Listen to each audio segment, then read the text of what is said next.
کیونکہ ایام ازا کے زیادہ دن باقی نہیں بچے ہیں، بس کچھ ہی دن ہے. اب ہمیں تیار ہونا چاہیے ماہ ازا کے استقبال کے لیے. ہمیں اپنے آپ کو آمادہ کرنا چاہیے. آیت اللہ العظمیٰ بہجت فرماتے تھے کہ تمام شیعان علی کو 40 دن پہلے، محرم سے 40 دن پہلے اپنے آپ کو تمام یوٹیوب انالیٹکس کے مطابق ہمارے ویورز میں سے 76% لوگوں نے ہمارے چینل کو سبسکرائب نہیں کیا ہے اور صرف 25% سبسکرائبرز نے ہی بیل آئیکن کو پریس کیا ہے. ہم تمام ویورز سے درخواست کرتے ہیں کہ ہمارے چینل کو سبسکرائب کریں اور بیل آئیکن کو پریس کریں تاکہ ہماری لیٹسٹ ویڈیوز آپ تک پہنچ سکیں. 40 دن پہلے آیت اللہ بہجت، جو ایک معروف اور ایسی شخصیت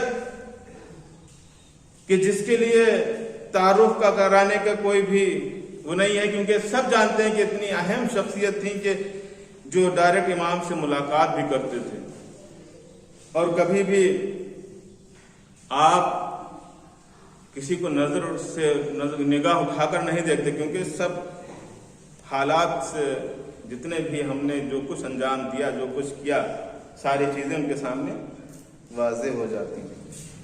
وہ فرماتے ہیں کہ جب بھی محرم آئے تو اس سے پہلے 40 دن پہلے اپنے آپ کو آمادہ کریں. کیوں؟ پوچھا گیا ہے، وجہ کیا ہے؟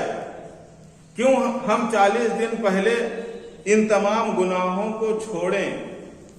کیوں ہم ایک دوسرے پر ظلم کرنا، فساد کرنا، گالیاں دینا یا دوسری تمام چیزیں یا ماشاءاللہ سے نماز پڑھنا شروع کر دیں؟ کیوں؟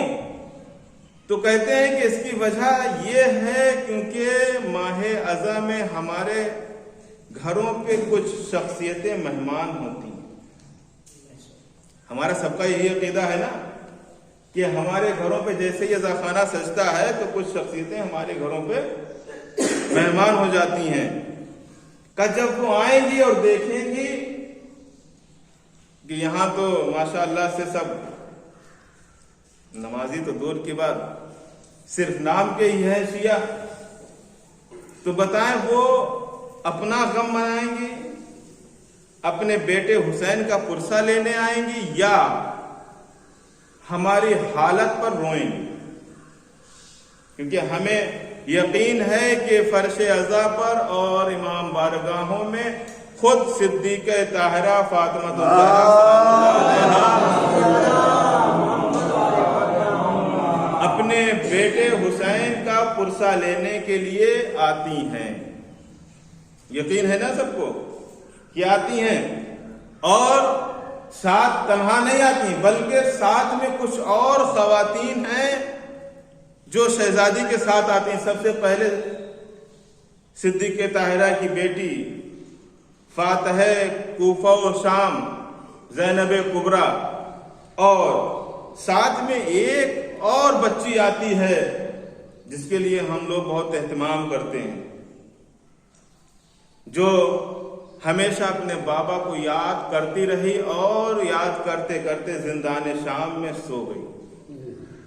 وہ بھی آتی ہے، اس لیے اپنے عزاداروں کو، اپنے باپ کے عزاداروں کو دیکھنے کے لیے آتی ہے، اپنے باپ کا پرسہ لینے کے لیے آتی ہے. لیکن اگر جب ہمارے گھروں میں آئیں گی، وہ ہمارا ماحول دیکھیں گی تو وہ کیا سوچیں گے؟ کیا ہم اپنے آپ کو اس اعتبار سے شیعہ ثابت کر پائیں گے جس اعتبار سے امام چاہتے ہیں؟